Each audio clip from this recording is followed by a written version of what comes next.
Hello, everyone. We have 22 participants right now.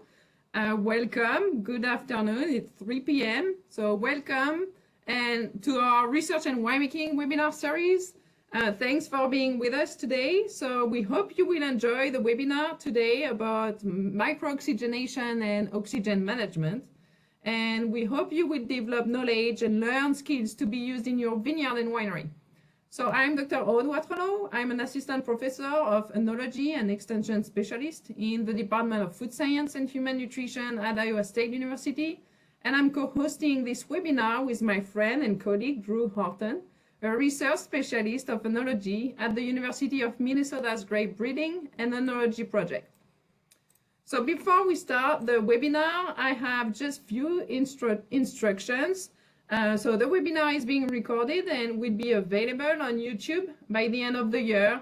I'm sure it will be available sooner, but so if you want, you can take a look at YouTube. You will have the access to all the previous recording from last year and this year.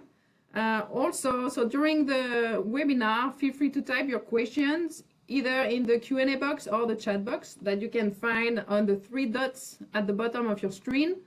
And we will answer your question at the end during the roundtable and the Q&A session at the end of the webinar. Also, at the end of the webinar, you will receive an email to complete the Qualtrics survey about how we did and how we can improve things for the future webinars. So please take just, I would say, 2 minutes to complete the survey. Drew, if you want to explain what we are going to do today. I will. Thank you, Aude.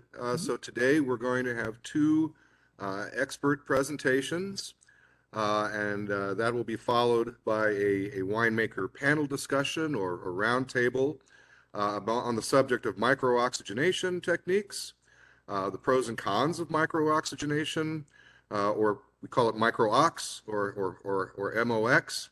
And also we'll look at oxygen in general, any specific tips and techniques that our winemakers use to manage oxygen and oxidation throughout the winemaking process. Starting today, presenting will be Dr. Angelita Gambuti from the University of Naples Federico II in Italy.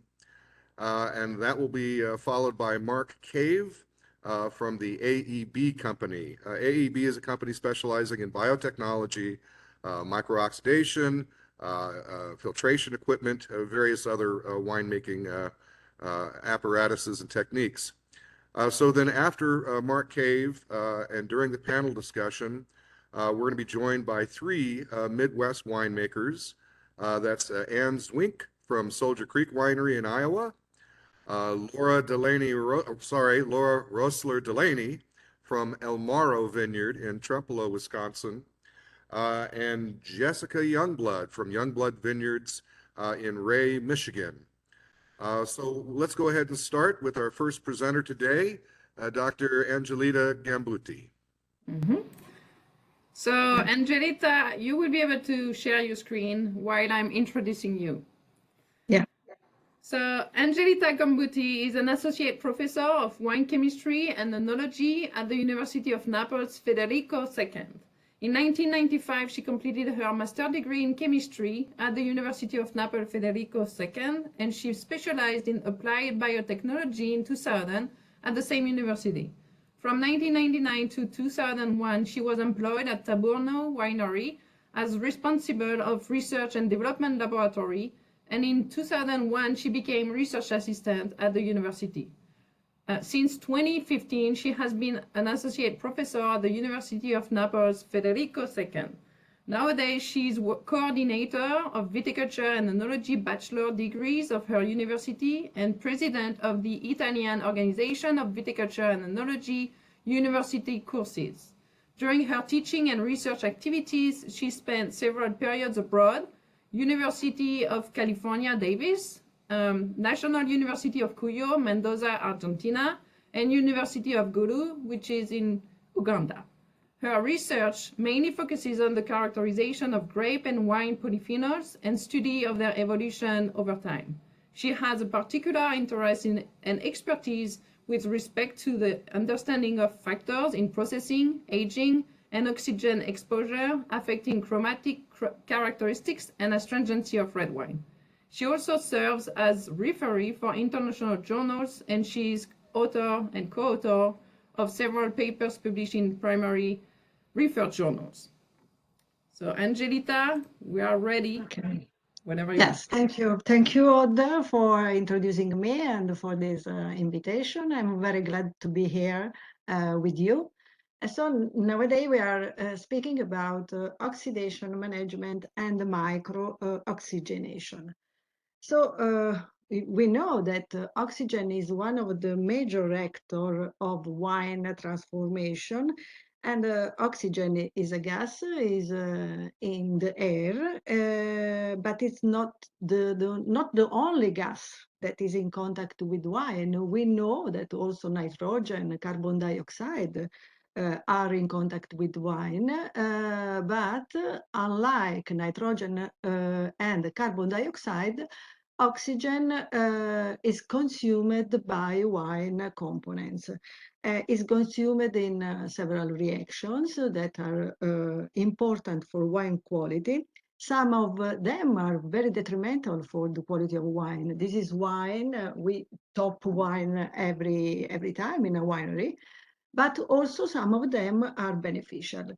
So to better understand how to manage oxygen, to be sure that we have only the positive effect and not also the negative one, I have now to give you a few information about the chemistry of oxygen in wine. Uh, Oxygen doesn't directly react with wine, but it needs to be catalyzed. All the reactions between oxygen and especially phenolic compounds are catalyzed by metal traces, iron or copper. And after this initial reaction, there are all a series of other reactions giving two important products high reactive in the oxidation process that are the quinones that you can see here and hydrogen peroxide. Hydrogen peroxide, as you know, is a strong reactant that in wine gives the production of free radicals, and the free radicals can react with all compounds that are in wines. Obviously, the most abundant is the ethanol. So hydroxy radicals react with the ethanol, giving the main product of oxidation, that is acetaldehyde. So how these compounds are responsible for the sensory quality of wine after an oxidation? Briefly, quinones are responsible for positive effect because quinones are responsible of the trapping of sulfur compounds. So are quinones that are useful when we have some reductive of flavor. But also, if quinones in wine are too much, we can have some reactions giving negative aldehyde with a smell of boiled potatoes or beeswax or honey. But also quinones can react with other phenolic compounds in wine, giving some browning compounds that we can see, especially in white wines. Instead, in the case of red wine, it's very important the production of acetaldehyde as a second important element in the reactions we saw. Acetaldehyde can react with anthocyanins and tannins that are in wines, giving the formation of some stable polymeric pigments that made red wine, that give red wine longevity. Also, acetaldehyde can react with tannins and flavanols, changing the structure of tannins, and very often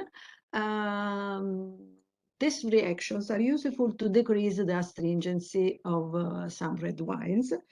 Rarely, it may happen that the effect is instead negative. But when the acetaldehyde is too much, we can have some negative off flavor. We can have the off flavor of oxidated apple, or also we can have some other oxidative off flavor, such as those we found in Porto wines or in Madeira wines due to sotolon or cyclic acetals.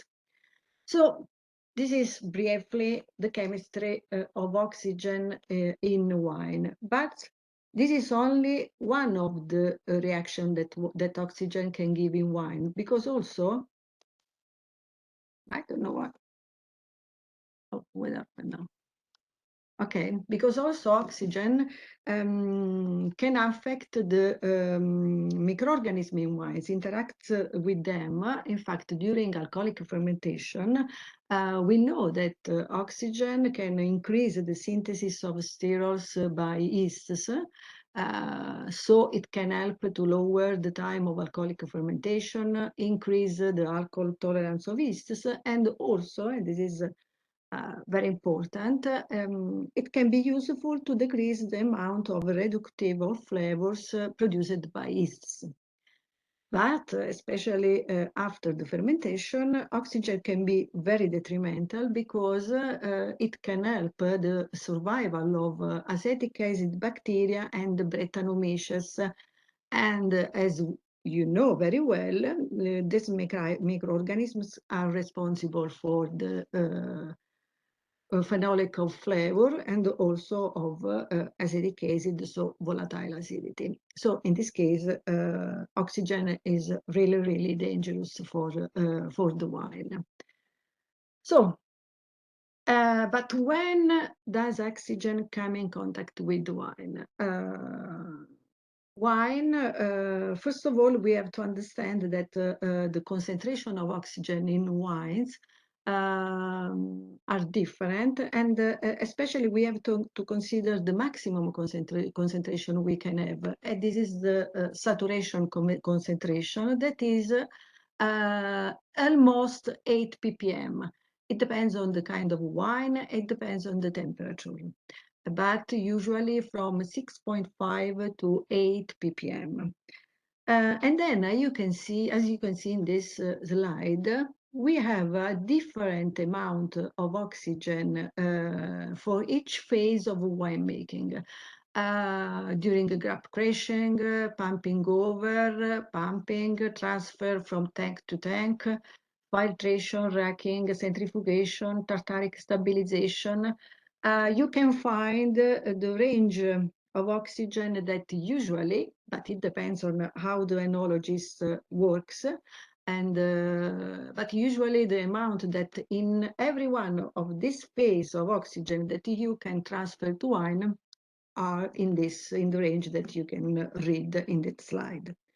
However, in all these initial phases of winemaking, you have the addition of oxygen in this specific time in which you apply this particular step of winemaking.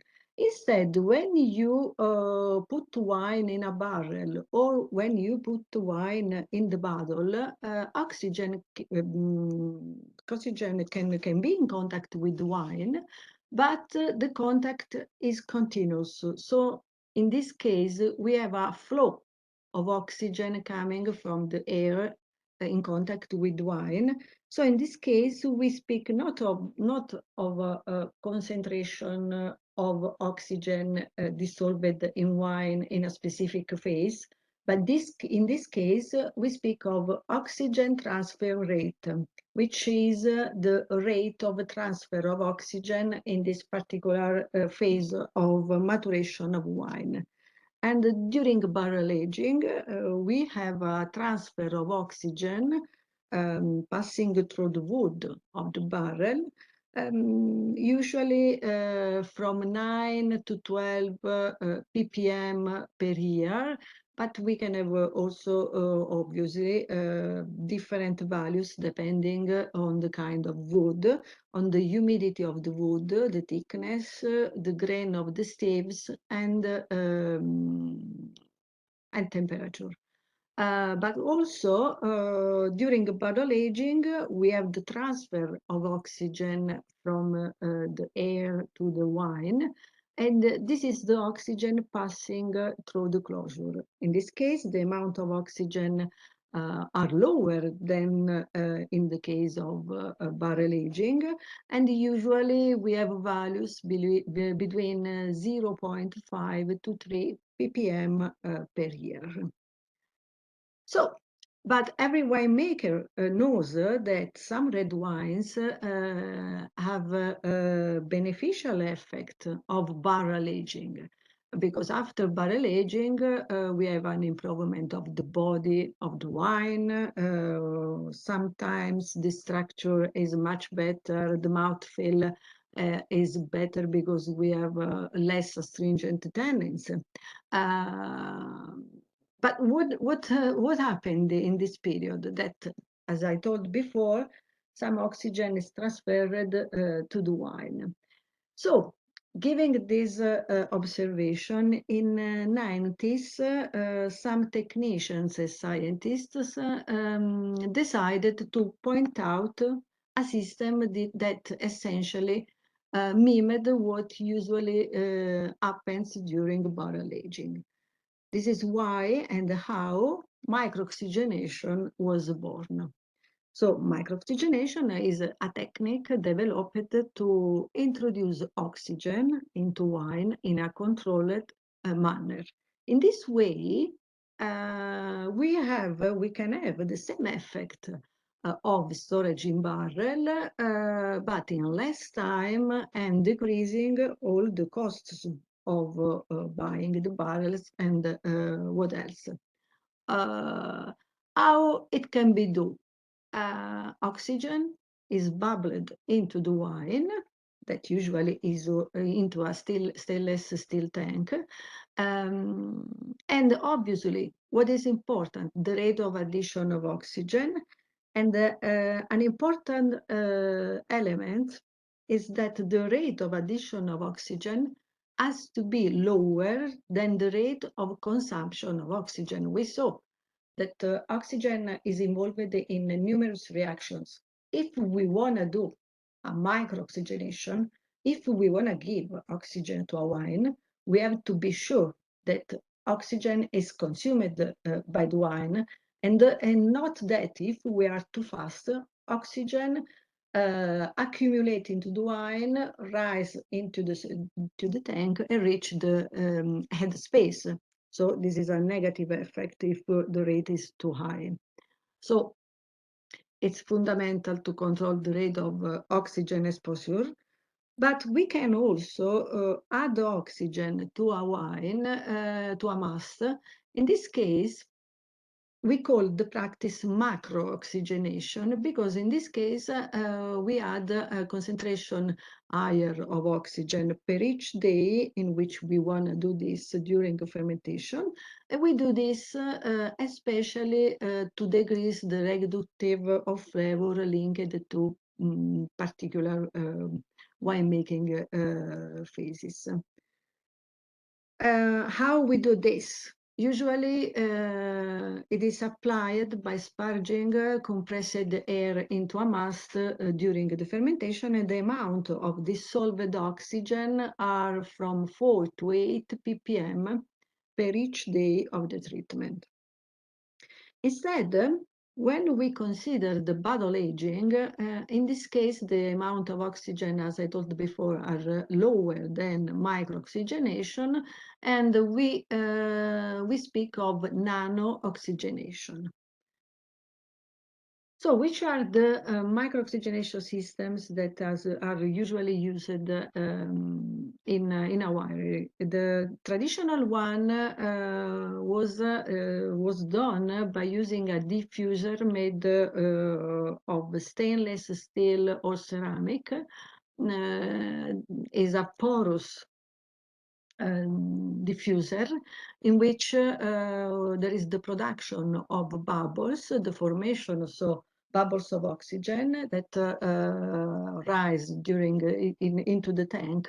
And so there is the formation of a bubble plume rising into the tank, but it's important that the height of the tank has to be higher than 2.5 meters to avoid that oxygen accumulate into the tank. And so the practice is not useful and also dangerous in some cases. Also, it's important to show you another practice, that another system that is used, that is the use of a permeable membrane in which oxygen diffuse through the membrane into the wine. So the membrane is connected to an oxygen supply and a dosing system. In this case, sometimes you have to be sure that there is no to consider that you consider the counter pressure of the wine with respect to the membrane. Sometimes instead, some supplier propose also some plastic tanks with specific oxygen permeability.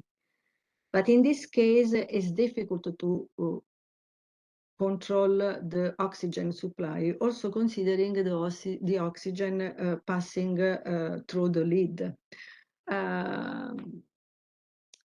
What else? As you can apply micro-oxygenation in a winery.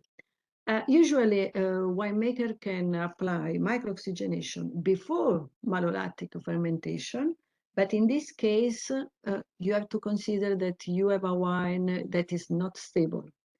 But you can also, in this case, favor malolactic fermentation if is one of the things that the winemaker wants.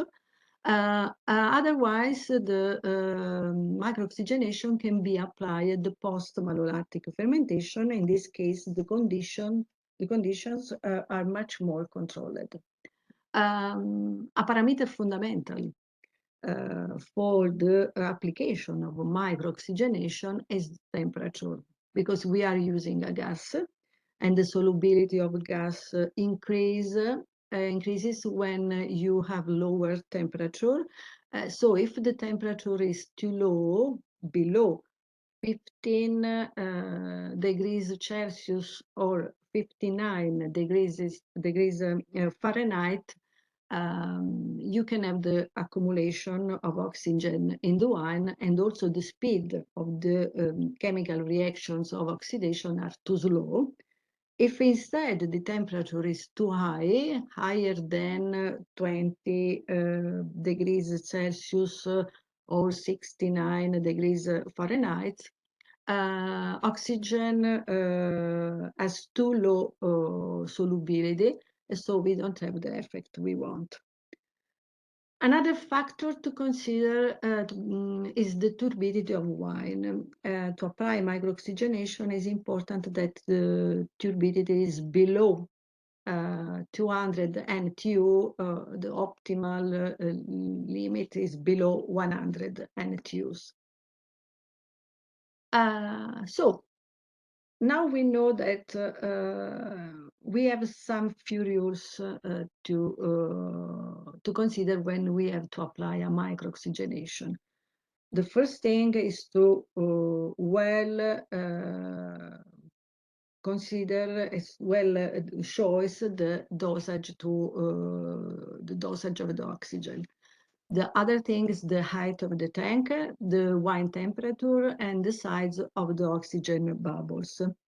But as when you decide to put a wine in a barrel, it's very important also that you well decide which is the wine that on which you have to apply micro-oxygenation, because not all the wine can be used for a micro-oxygenation, because sometimes when you apply to great amount of oxygen. You can have the appearance of oxidative of flavor, a loss of color, an increase of bitterness and dryness of tannins. So it's important that you choose the good wine to apply this technique. But I repeat, is as when you choose the wine to put in the barrel.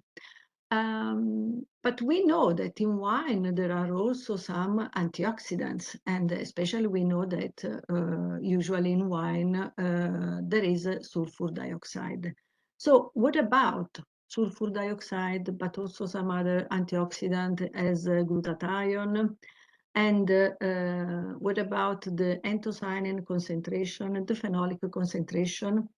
So now I want to show you some little experiment we did, and not only us, trying to give some information on this. The first experiment I want to show you is an experiment that I did when I was in Davis in the lab of Professor Waterhouse. Because going back to the oxidation cascade, as you can see, sulfur dioxide, but also glutathione, are able to react with the two main players of oxidation, so quinones and hydrogen peroxide. So the question was, but what happened when we have a wine with the sulfur dioxide? And we know that most old wines have sulfur dioxide. What happened when we practice micro-oxygenation? So what we did was to evaluate the oxygen we were adding during micro-oxygenation, the evolution of sulfur dioxide, and also the amount of acetaldehyde that was formed during the treatment. So we did our experiment considering Cabernet Sauvignon wines. We applied micro-oxygenation after malolactic fermentation, and the wine was microfiltered. And then we produced wines with low and high concentration of sulfur dioxide. Low concentration was 25 ppm. High concentration was 65 ppm. And then we, in one of the wine, we added also glutathione. So we had 4 control wines with the addition only of the antioxidant, the combination of the antioxidants. And then we instead produced the same kind of wines, but applying also micro-oxygenation for an amount of oxygen of 20 ppm in total. And we applied a flow of 15 milliliter per liter per month at a temperature of 18 degrees Celsius. So how we added oxygen? Thanks to a tubular membrane, but we used also a system in which the lid of the tank, on the lid of the tank, we put also a system to evaluate the dissolved oxygen, that is this one, and also a system to do the sampling, this one, that you can see also here, to be sure that we could do our measurement without open the tank. So to better understand what was happening in that tank in that moment. When we evaluate the evolution of dissolved oxygen, as you can see in this graph, at the beginning, oxygen started to accumulate in all the wines. But you can see in green that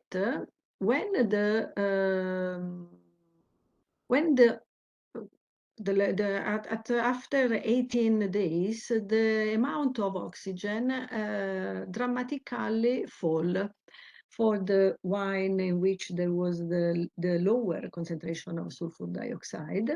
And instead, also for the other wines, just after 21, 22 days, oxygen started to be consumed much more. So contemporary, we saw also that sulfur dioxide was below, as you can see here, below 10 ppm. Contemporary. So at the same time, we saw also that just after the starting of the consumption of the oxygen, there was the production of acetaldehyde. And the amount of acetaldehyde produced was higher in the wine where the concentration of sulfur dioxide was lower. So this is an important result because it show that several things happens during micro-oxygenation. First of all, all the reactions of oxidation started very fast when the amount of sulfur dioxide is close to zero. And especially just after the amount of sulfur dioxide is close to zero, the production of acetaldehyde increased. So it's important, this information, because if we, as in this case, we stopped micro-oxygenation after 30 days, you can see that in the wine where there wasn't sulfur dioxide, we have a concentration of acetaldehyde of 40 ppm. So we have to be careful in the further phases of winemaking, because when we have free acetaldehyde, we know also that wine can be oxidated if the acetaldehyde is not controlled. And especially, you know that acetaldehyde is the strong binder of sulfur dioxide. So if you add the sulfur dioxide, you have to consider this. So what we did was to continue the experiment in which way? 1 month later, we added the sulfur dioxide to wines before bottling. But how we added the sulfur dioxide? We considered the fact that in wines there were different amount of acetaldehyde, so we added sulfur dioxide until in every bottle the amount of free sulfur dioxide was 25 ppm. We closed the bottle with the bottles with a closure that had a specific permeability to the oxygen. And then we stored our bottles and we analyzed the wines 3 years later to see which was the effect, the long-time effect of micro-oxygenation and of sulfur dioxide and glutathione that were in the wines. So what about the results? These are the results just after the end of micro-oxygenation. I'm showing you only the most important related to the color intensity and polymeric pigments formation. And as you can see, at the end of micro-oxygenation, the color intensity was not so different between micro-oxygenated wines and control wines. Instead, there was a higher formation of polymeric pigments in micro-oxygenated wine, especially in the ones that had the lower amount of sulfur dioxide at the beginning. Instead, after 3 years, the color intensity of micro-oxygenated wines was higher than the color intensity of control wines. So there was an effect, a positive effect of micro-oxygenation also after 3 years. And it was due to the presence of polymeric pigments that were higher in wines micro-oxygenated, but also with the lower amount of sulfur dioxide.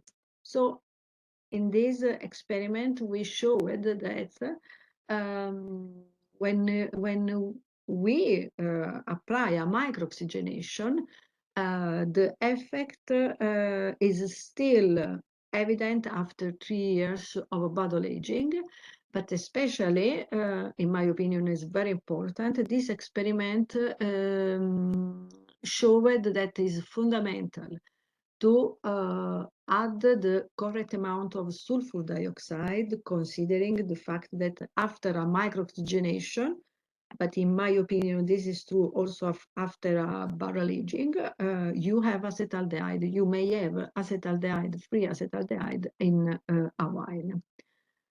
So what else?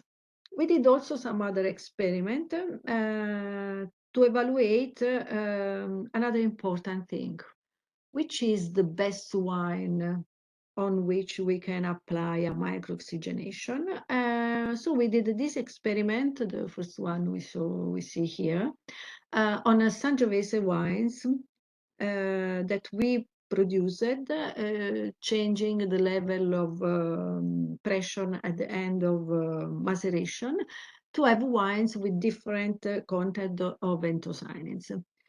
We did the experiment especially to see if we were able, thanks to micro-oxygenation, to decrease the reactivity of tannins, and so the astringency of tannins. And what we observed, that we had a lower content of BSA reactive tannins only when the concentration of anthocyanins in wines was higher than 200 ppm. So this is another important information. We have to consider the initial composition of wine. And also recently, Kilmartin applied micro-oxygenation on Pinot Noir, looking for a stabilization of color. And in this experiment, he added oxygen at 2 doses on 2 red wines, Pinot Noir, with a different initial composition. Also, in this case, he found that only when the concentration of phenolic compounds, especially anthocyanins, was higher than 190, almost 200 ppm, there was a positive effect on color. Otherwise, when the concentration of anthocyanins and all phenolics were below that concentration, it observed a change, a significant change in molecular structure of tannins, and especially the formation of more bitter and astringent tannins. So micro-oxygenation is true, allows us to obtain in less time and with more economical advantages the same effect obtained by oxygen during barrel aging. But you need to follow a few other rules. You need to follow several rules, not so much, to be sure that micro-oxygenation has a success. You have to consider that the amount of anthocyanins and also of tannins in red wine has to be for the anthocyanins higher than 200 ppm. For another important thing, if you have the possibility to evaluate it, is also important the ratio tannins anthocyanins that has to be or should be between 1 and 4. Obviously, in a winery, you can evaluate this also by evaluating the color. I know that some of you are working with the hybrids, grape varieties, so sometimes there are concentration of tannins very low. So I think that you should consider the aspect also of the ratio tannins anthocyanins.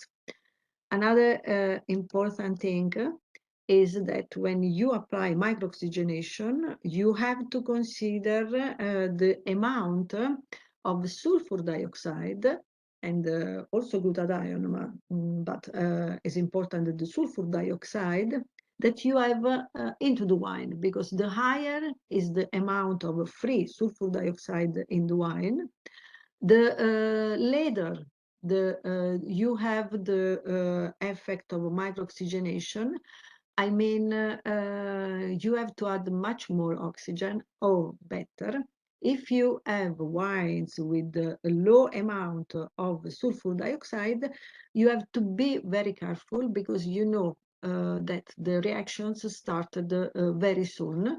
So, in my opinion, it's fundamental that you monitor dissolved oxygen, free SO2, acetaldehyde, you do the sensory evaluation, and I think that this is important at least at the end of micro-oxygenation, to be sure that in the post micro-oxygenation phases, and especially if you are planning to bottle these wines, is fundamental that you evaluate the combining power of wine treated with micro-oxygenation towards sulfur dioxide. If possible, you evaluate also the acetaldehyde. Another important recommendation is that you should use closures with a specific oxygen permeability. So thank you for your attention, and if you have any question, I am here. Thank Thank you. you so much, Angelita. It was a really complete picture. Thank you. And I hope we will have a lot of questions. I already have some questions, but we had a comment in the chat box about nice experimental design, working with Dr. Waterhouse at UC Davis. He's an amazing chemist. So that's Yes, great. It's true. so now it's the time for you who are listening to type your questions if you have any, either in the chat box or the Q&A box, and we will answer them at the end during the roundtable and Q&A section. So Drew, you want to? But before the panel discussion, we're going to continue this discussion a little bit about micro-oxygenation and oxygen management with Mark Cave.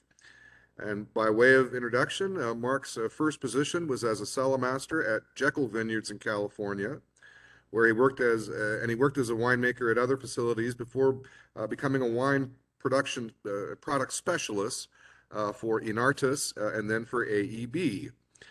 In 1995, he did the layout, design, and build of Jekyll's 18,000 square foot production facility. They added another 18,000 square foot expansion 2 years later. The winery, though owned by Gallo, is still currently running with that original design with 80% of the original equipment, and has been expanded. Gallo's expanded it even more. In Mark's winemaking career, he made multiple Best of Show, Consumer's Choice, gold and silver medals, over 20 vintages of active hands-on winemaking. Mark has expert knowledge on all electrical, hydraulic, processing, control systems, including IT and gas and wastewater and HVAC and refrigeration systems. He's a great guy to know if you're getting ready to build or upgrade your winery. Mark has the distinction as the first winemaker to use oak chips and micro-ox systems in Washington State. He has also worked in sales, both nationally and internationally, as a winemaking expert, specifically in Bulgaria and France, looking at large bulk wine projects. Wine Spectator once wrote a full-page article about how he confessed to using oak chips back when oak chips were somewhat frowned upon. Mark is a high school graduate who has learned as he goes and not afraid to tackle anything, and mostly self-taught by learning from others. Prior to winemaking, he was a chef, working multiple restaurants throughout California. In his spare time, he likes woodworking, hiking, kayaking, and riding. I'll only add one other bit of introduction. It was in 2007 that I was cellar master at a larger winery in Santa Barbara County, and I had an 18,000 gallon tank of Pinot Noir. And back then, the Pinot Noir from Santa Barbara was really gaining some fame. And Mark came by the winery and spoke with myself and the winemaker, and he sold us the first micro-ox system there at that winery. And so he's got many years in this business, and he's both in sales and in winemaking.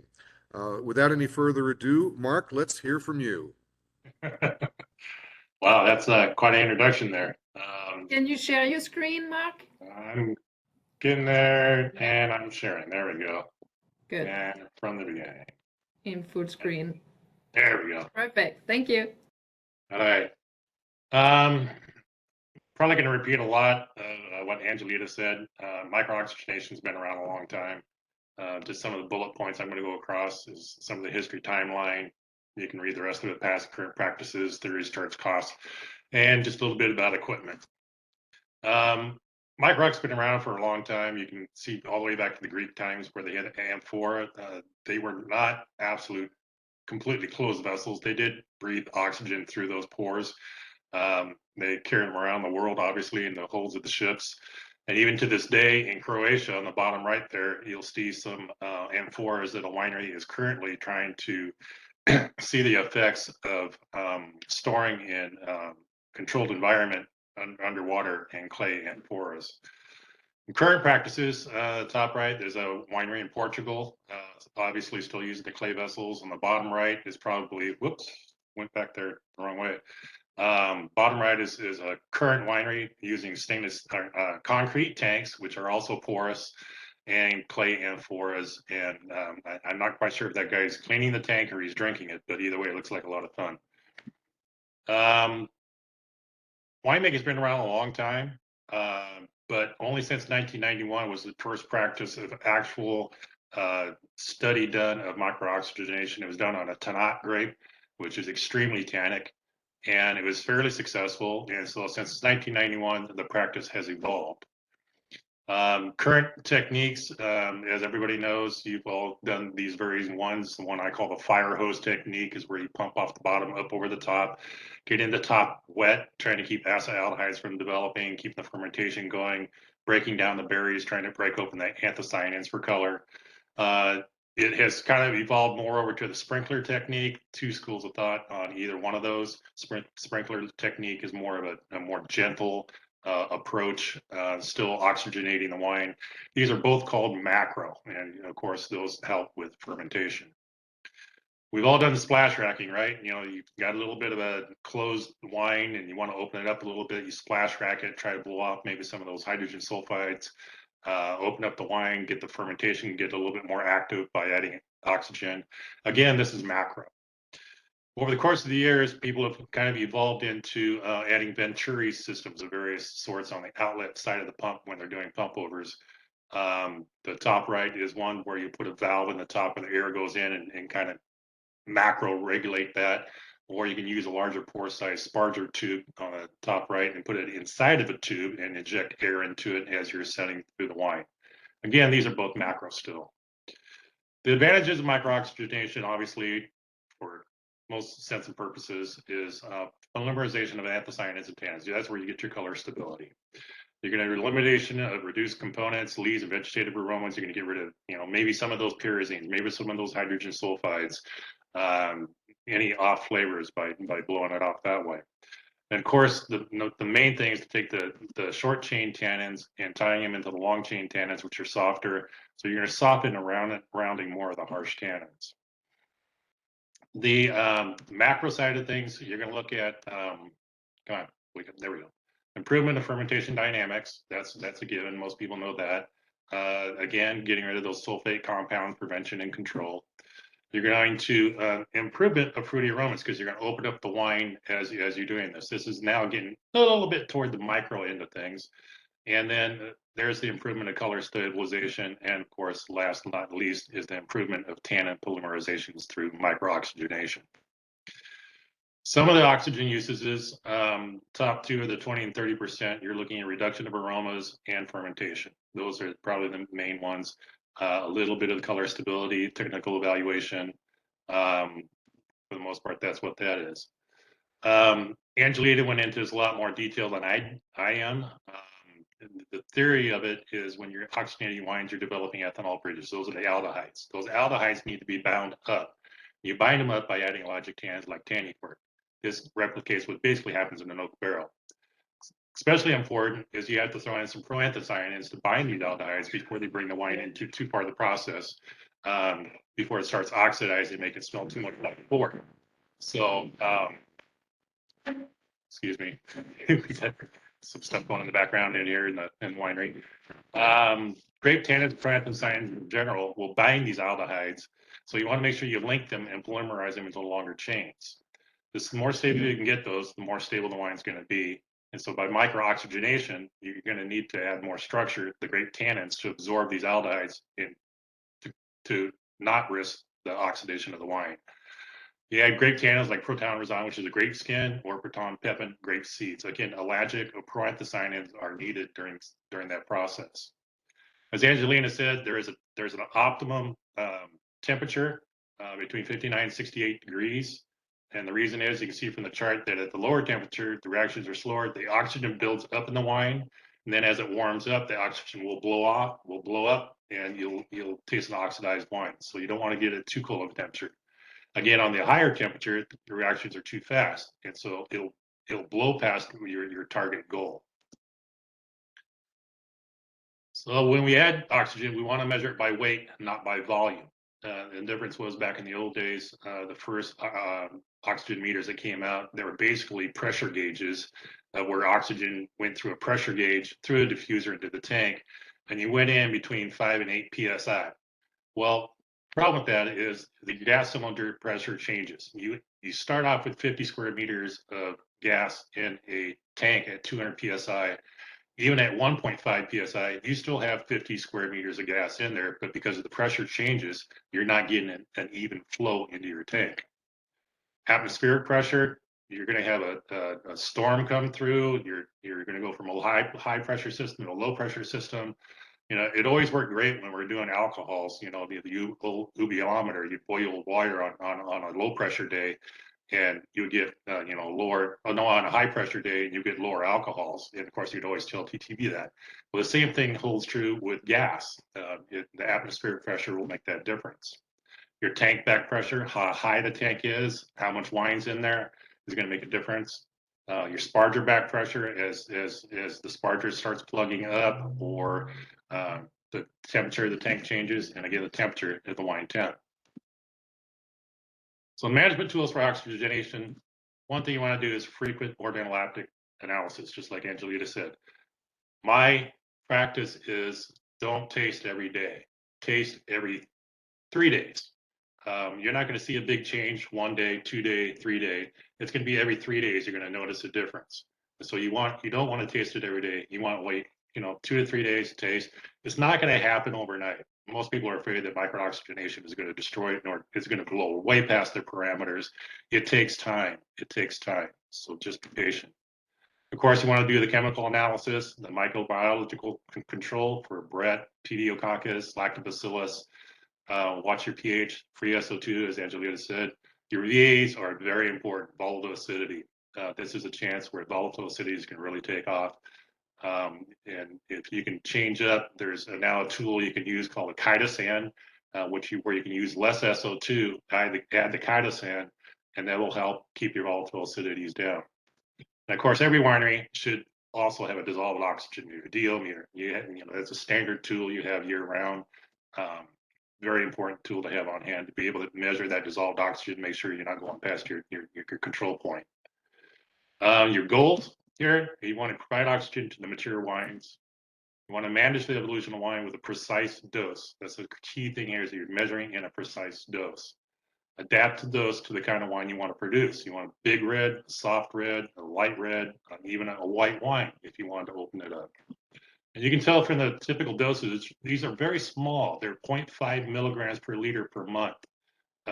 Even at the high end, at 3 milligrams per liter per month, that is a very small dosage amount. You can do macro dosing, which is milligrams per liter per day, if you wanted to open up a wine, say during fermentation, things of that sort. These are some of the sparging tools that have been evolved over the course of the years.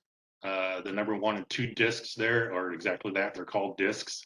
You can see in the bottom left picture there, that is actually, believe it or not, sparging air into a barrel.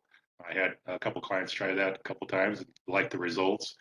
Number 3 at the top of the picture, that's the old style stainless steel housing with the ceramic diffusers inside. They were nice in that they were heavy. They went down easily through the cap and into the tank. The problem was because they're made out of ceramic, so if you dropped them, they broke. Same thing with number 4 there. That was the next evolution, the ceramic cartridge spargers.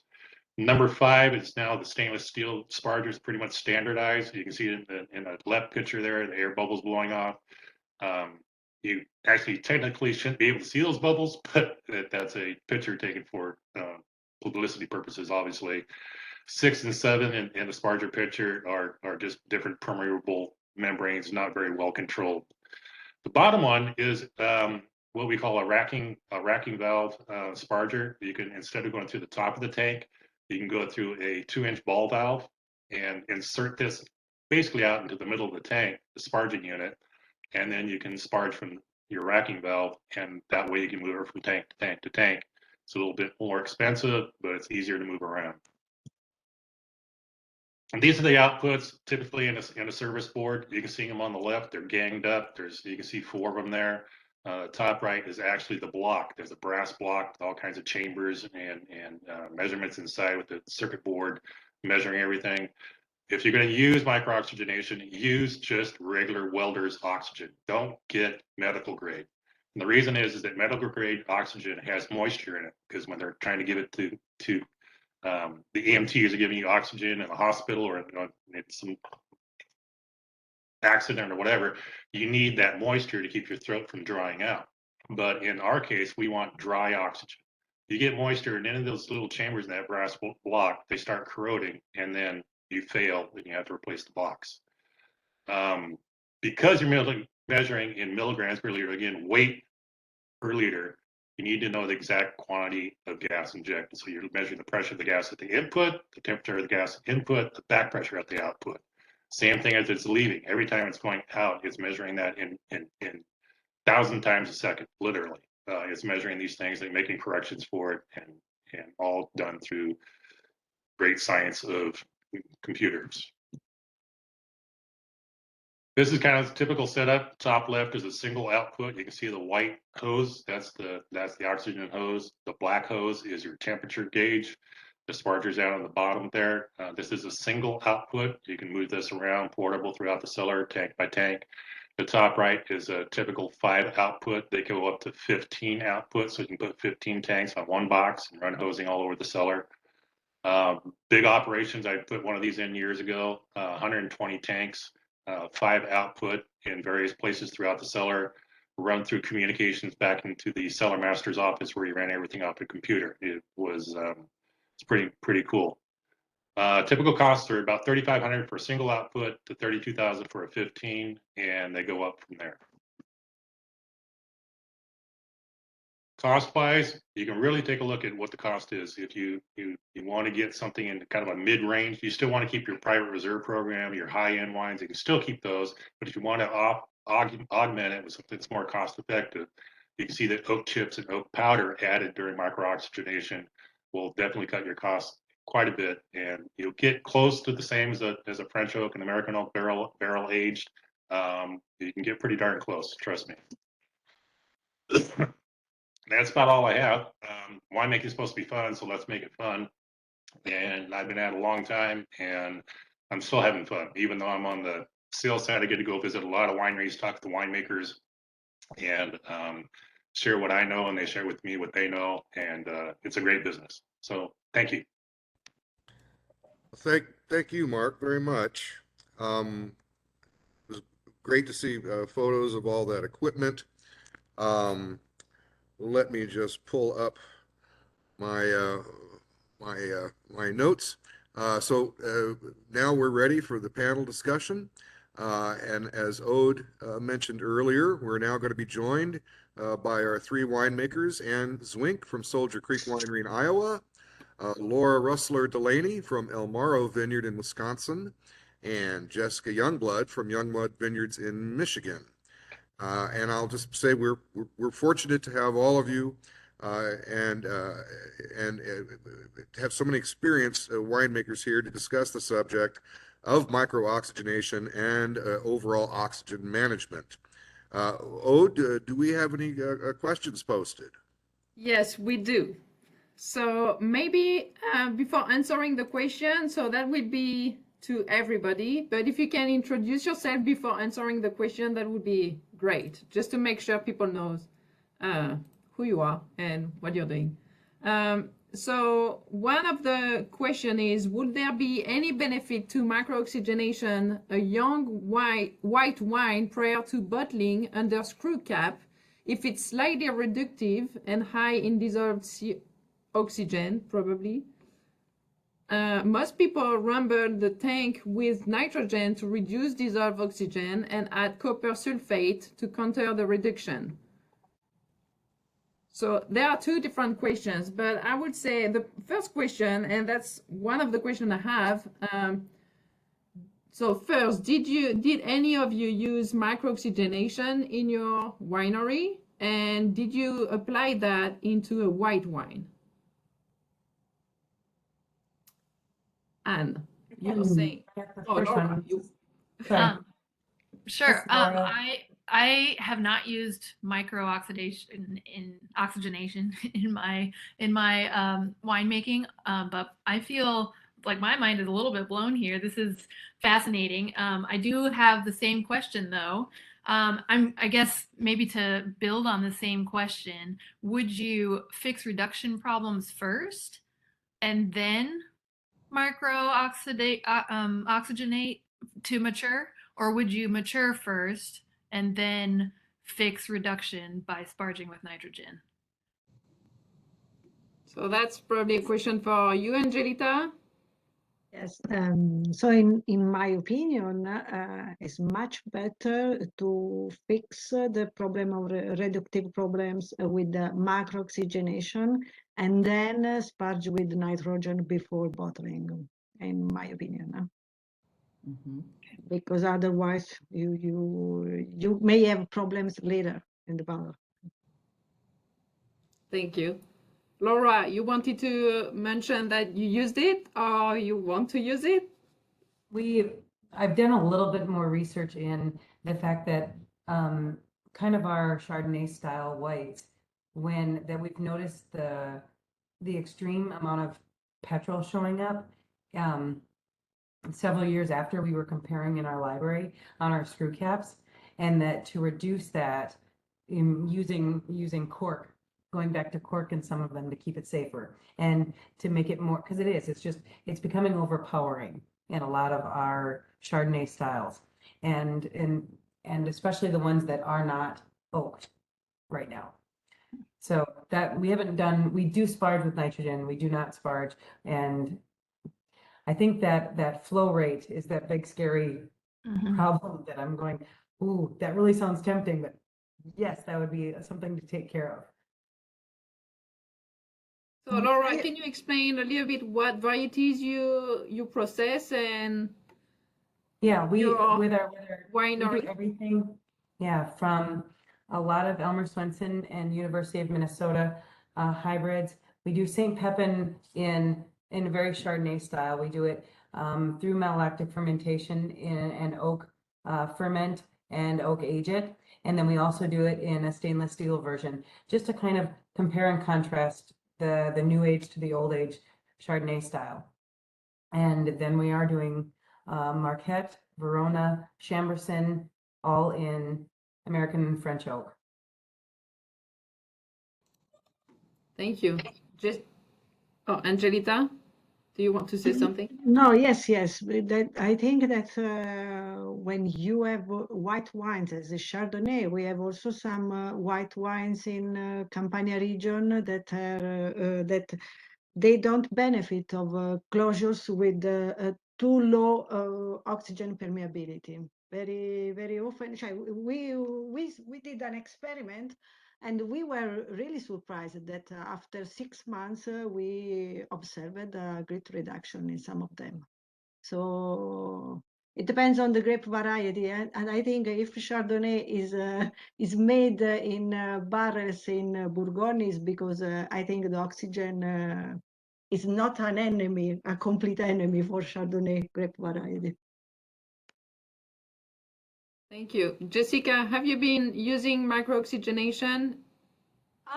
So just a little bit about my background. This is my 5th harvest. We are 100% estate grown winery in Metro Detroit. So we have 25 acres of super cold hardy grapes, 3 red, 3 white.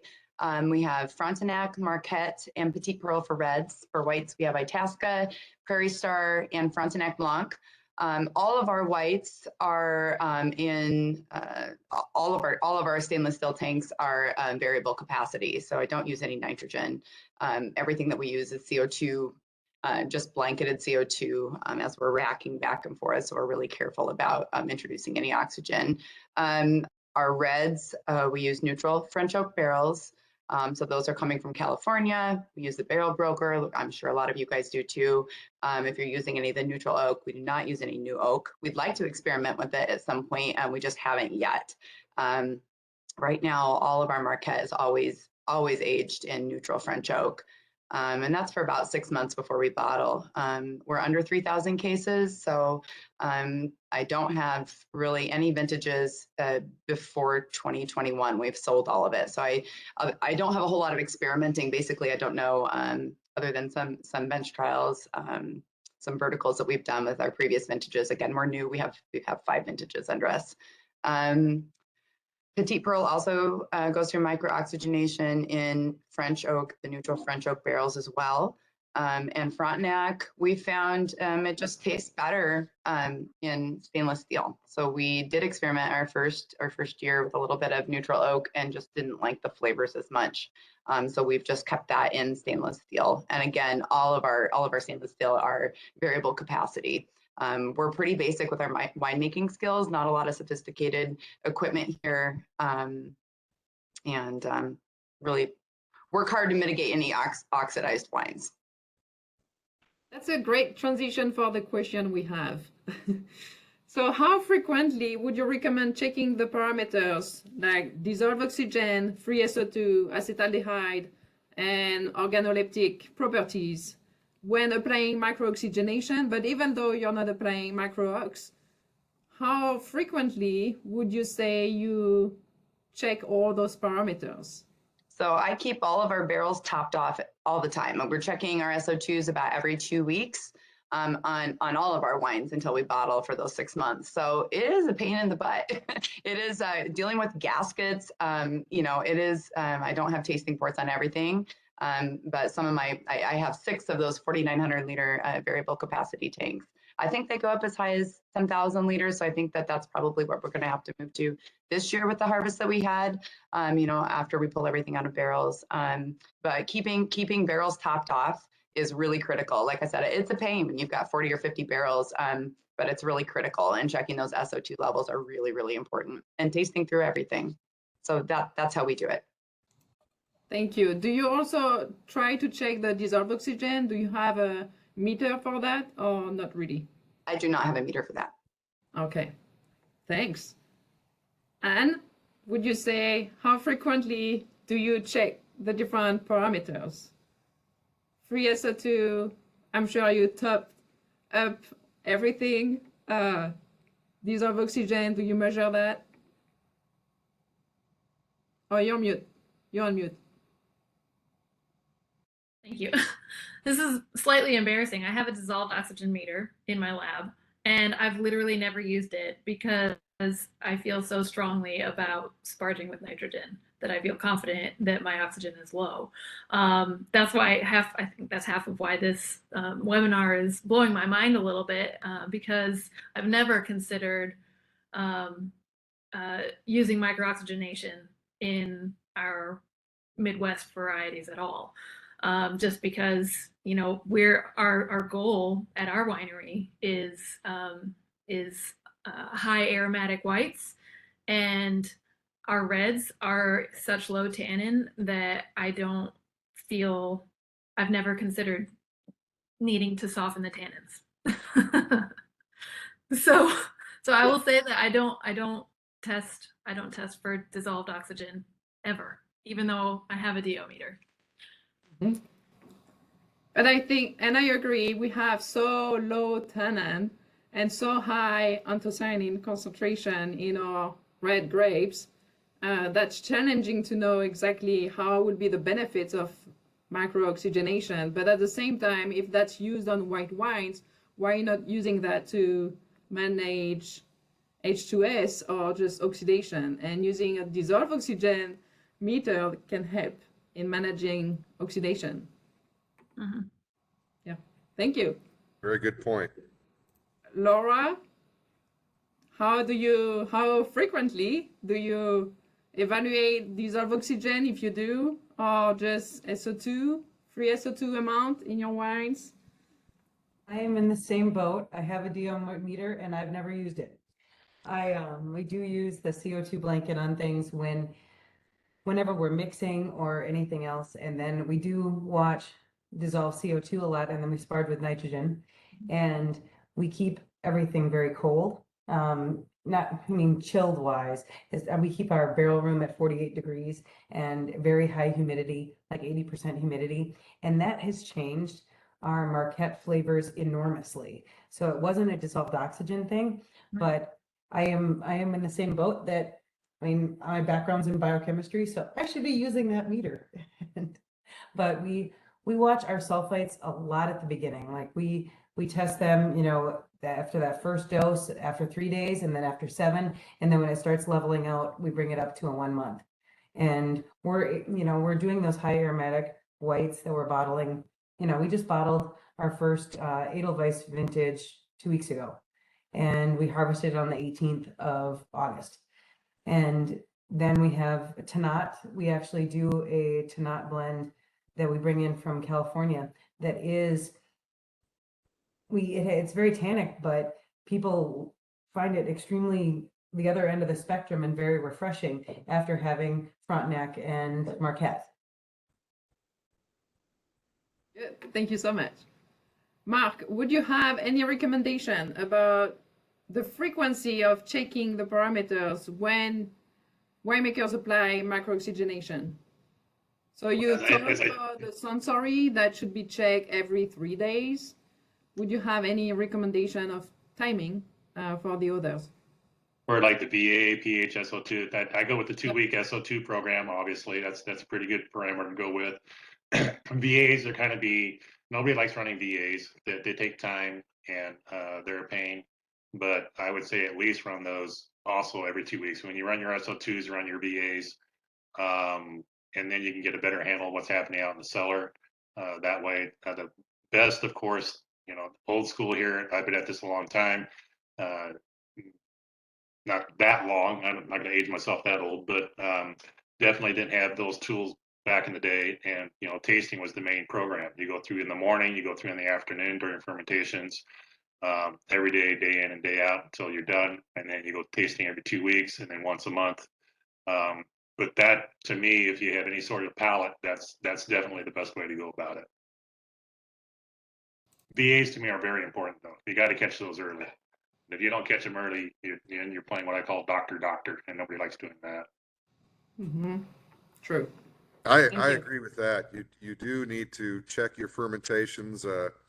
I also check them in the morning and in the evening, and I like to get the VA checked. I agree, Mark. It's a pain, and that's why I send them out to Iowa State to get them checked if needed. And that's good to have your baseline to know where it started, either during or just after fermentation. So as it goes through your maturation period, you can easily see if you're increasing or not. I also agree with all of our winemakers that every 2 weeks is very diligent, both to check free sulfur and to do your organoleptic, your smelling and tasting of the wines, and keeping those barrels topped up. And Jessica, I'll just remind you that I worked at a very small Gallo winery for a few years, and we only had 4,000 barrels for topping and maintenance. So I don't have much pity for 40 or 50 barrels. Well, I can imagine your topping system was a lot different than mine too. Indeed. We had a team of people. We were laying out 160 barrels at a time, and anyway, I'll just mention that when we talk about the Youngblood Vineyards winemaking team, Jessica here is about 90% of that. Credit where credit's due. She's one of the hardest working, hands-on winemakers I've ever met. She also does all of her, those 25 acres of estate grapes. She and one assistant do all that pruning in a Michigan winter. And Jessica doesn't have big claws at all.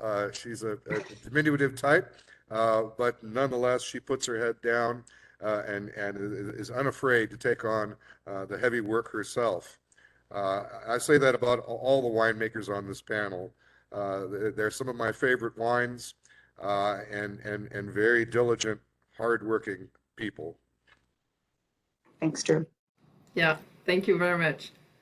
We have another question, which is a good question. Has anyone ever looked at agitation in association with micro-oxygenation? Any concerns with the non-homogeneous oxygen exposure depending on oxygen injection or bubbling, probably, location? Yes, yes. Yeah. Yes, there are some studies of some researcher on the fact that there is not homogeneous diffusion of oxygen. And this is why, at least in our experiment, we used the possibility, we agitated the wines during the experiment because it's important that you have a diffusion of all the system. So this is why nowadays there are some systems using the porous membrane, the tubular membranes, to have a much more homogeneous diffusion of oxygen. So it's agitation, but to avoid getting oxygen from outside, right? Yeah. Because you want to have a control of the amount of oxygen that is put. Yes. Yeah. Okay. Thanks. At what point in red wine fermentation would you stop micro-oxygenation? In other words, when is large amounts of oxygen no longer beneficial? What's the limit of oxygen? When do we consider it's not beneficial and so we should stop doing it? Any ideas of numbers, maybe? Mark or Angelita? In my opinion, it's important that you check color in a simple way, color intensity and hue, because they change almost quickly when you do micro-oxygenation and when acetaldehyde and the polymerization reactions started. So for me, it's a quick parameters to evaluate, and also if acetaldehyde started to, I know that acetaldehyde is much more difficult to evaluate, but if it started to become too high, higher than 40 ppm, is much better to stop micro-oxygenation. And so always the sensory analysis, because I don't think that you can check for volatile compounds such as cyclic acetals, but in our experiments, there was the contemporary increase also of that molecules. So we didn't arrive at that level, but I think that also sensory analysis is very important. Thanks. I don't know, Mark. Typically, I tell winemakers to, as you taste through those every 3 days, each taste the wine, if you think it's getting close, shut down the micro-oxygenation, because it's going to come, if you think, let's say on day 3, you taste it, you go, oh, this is where I want it, you shut it down. Well, 3 days later, even after you shut it down, there's still oxygen in there that is permeating through, it's doing its thing. So don't wait until you think you had the wine just right, because you can always turn the machine back on. But if you overshoot it, then you're in a world of hurt. So I tell people just, and I don't know what the numbers are. It's just I work out the gut feeling, which is probably not a really good thing. Scientist, I'm not, but I just go from a gut feeling. If I'm tasting it and it's getting close to where I want it, I'll shut it down, or I'll tell winemakers to shut it down. Don't wait until you hit that point, because you'll be sorry 3 days later, or 4 days later, or even a week later. Hey, Mark, I have a very quick question, and I know the answer can depend on the variety of red wine, Right. but using micro-ox and using oak adjuncts, what do you think is the quickest you could go from grape to bottle? 45 days, 60 days? Um, let's say using California standards, you harvest September 1st, fermentation, get a 10-day turn maybe, get your ML done. That's always the big trick. And I know back east it's even worse. I know in Washington State we never finished MLs until spring because we had ice on the inside of the tilts. But let's just say all world working great. ML finished, racked off, micro-ox with chips, probably January. So 3-4 months. I'd say probably on the inside. That's pretty quick. That's pretty quick. I wouldn't want to do it any sooner. Just because you're polymerizing the tannins, stabilizing your color. Those are two of the just biggest rules in red, as you know. TAs, of course, are also in there. But I'd say probably 3 to 4 months if you're really working the horse. Yeah.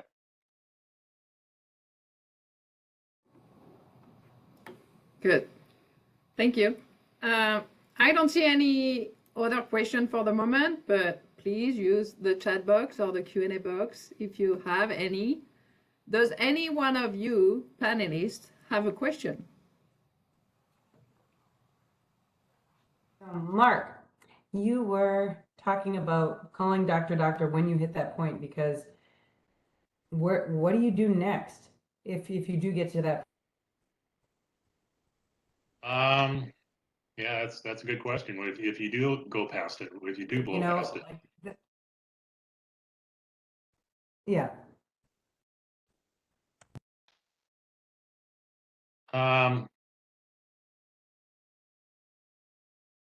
Nitrogen, try to blow the oxygen out of there. Probably be about the only thing you could do. Maybe splash rack, but then you might wreck some of your esters at that point too. About the only two things you can really do. So that's why I say just be cautious, be careful, go slow. Over a period of time, you're going to develop. You're just going to have a third in the back of your head. You're going to wake up 2 o'clock in the morning and go, man, I got to shut that thing off. Go over to the winery, or I used to sleep at the winery, so I'd wake up and do it. But it becomes intuitive after a certain point. It's just that first time out of the gun. Just take it slow, be cautious, be careful.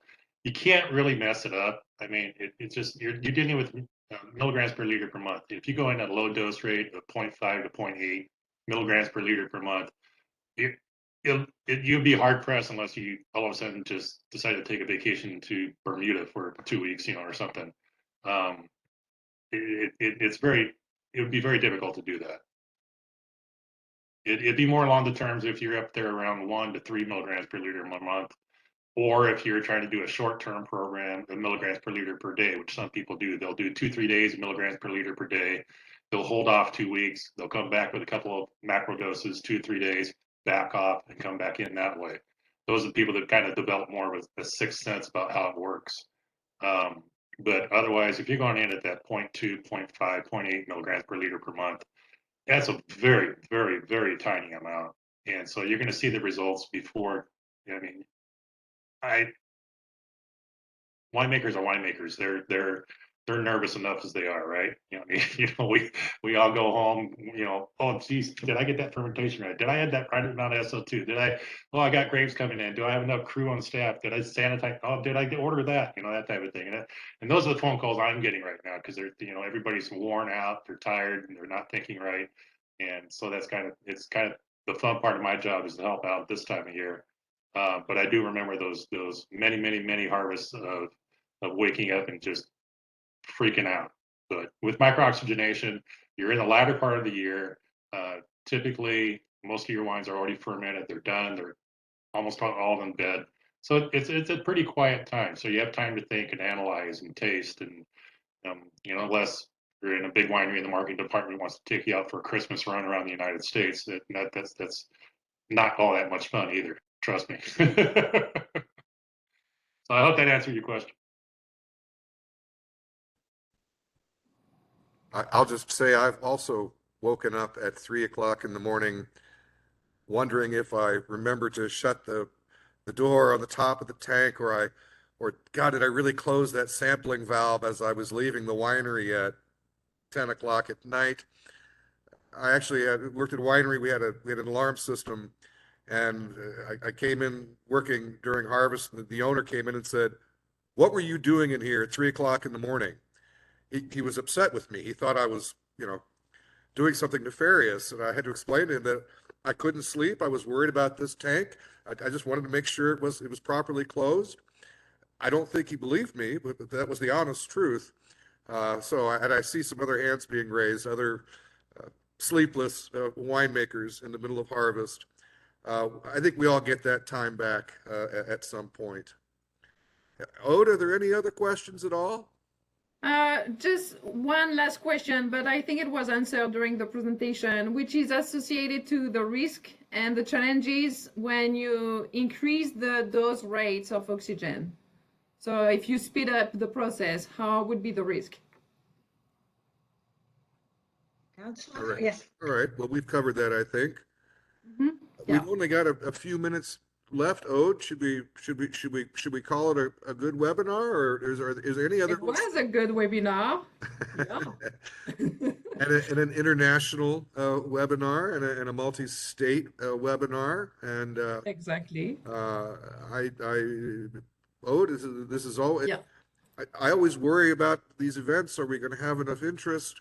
Are we going to have good information? And so far we keep providing all of that. And thank all of you, Mark and Angelita. Thank you both for your time, especially you, Angelita. It's now what, 10 o'clock, 11 o'clock at night? 11:30. 11:30 in Italia. Oh my goodness me. Yes, but it was a pleasure for me. It's a pleasure for me to share with you all my knowledge, and thank you for listening to me. I do have one question. Sure. Since you guys are all the experts, what do you see specifically with the Midwest region? What do you see is the biggest mistake that winemakers are making when it comes to why is there oxidation happening? What are people doing wrong? What could we all be doing better? What do you see that's very common? I've never seen it in any of your wines, Jess, or Laura, or Anne, but I've been to over 100 Midwest wineries in the last 10 years, and the most prevalent problem I see is macro-oxidation. And I'll get calls from a winemaker telling me about their La Crescent. I got a call in August telling me about their La Crescent and how it just keeps getting better and better the longer it's in tank. And I'll try to hold my opinion, because obviously that's too long to keep a white wine in tank. But oxidation in general, especially when I first got out here to the Midwest, was the fault I saw the most.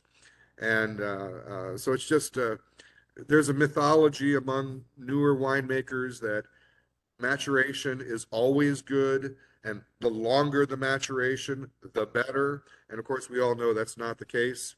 I've even had people talk to me that said, well, I've kept the wine in barrel for a year. And I will ask them, well, how often are you topping it? And they say, well, what's topping? Just a basic misinformation but it's getting better and better. I don't see so many of these problems in the last 4 or 5 years, but I sure did 10 years ago. And that's my answer to that. Ode, would you? And I would agree totally with you. The main issue would be oxidation, mainly for red wines.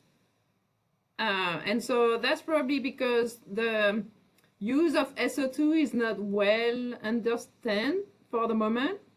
And so I think winemakers will tend to add SO2, but without knowing how to add SO2 and the appropriate amount.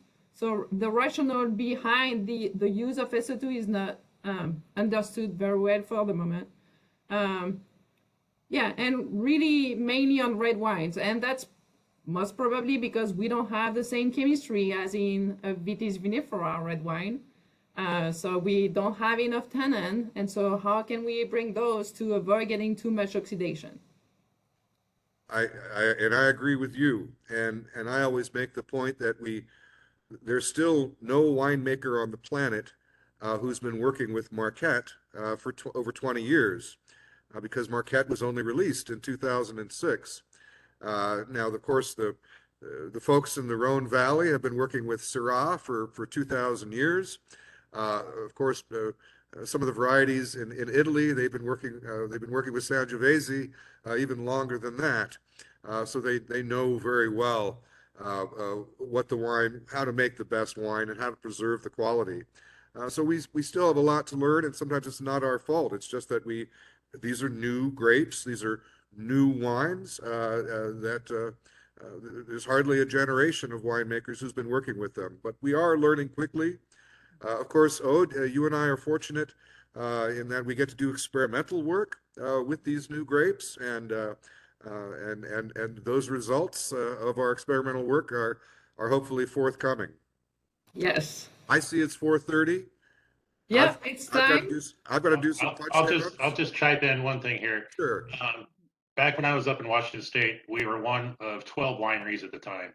And so we were going kind of the same thing as trying to experiment with, one, how we get the grapes to go to sleep because of the cold winters. Sure, we were using Vitis vinifera, but we had to run a lot of trials and tribulations on how to make the wine. And we got together as a group, much as you guys are doing back in the Midwest. You get together as a group, you trade ideas, you talk, you share your faults and your successes. And it goes a long way in developing a baseline, and it takes 10, 15, 20 years. I've seen Texas come along, Missouri's come along, Virginia's come along, New York's come along.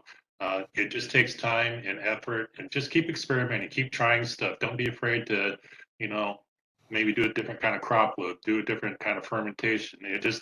And talk to each other. You can share your experience with other people, and don't feel like you're at it by yourself. So my 2 bits. Yeah. Excellent suggestions. Yeah, very good. Thank you. All right, it's time to close. Sorry, if you have any further questions, feel free to send an email to one of us. So thanks everyone for being with us and for your participation. Thank you all panelists. And we hope it was helpful for you and that you learn about new techniques that you may probably apply, not this year, but next year or in the future. And so before closing I want to remind you that you're going to receive an email. You probably already received it with the link for a survey. Please take 2 minutes to complete the survey, just to bring some feedback to us. And also, the next webinar is going to be about cold stabilization in November. So stay tuned with us. Thank you very much for attending. Have a good day. Y'all. Thank you so much. Have a good night, Angelita. Good night. Bye-bye. Bye. Bye. Buon Natale. Not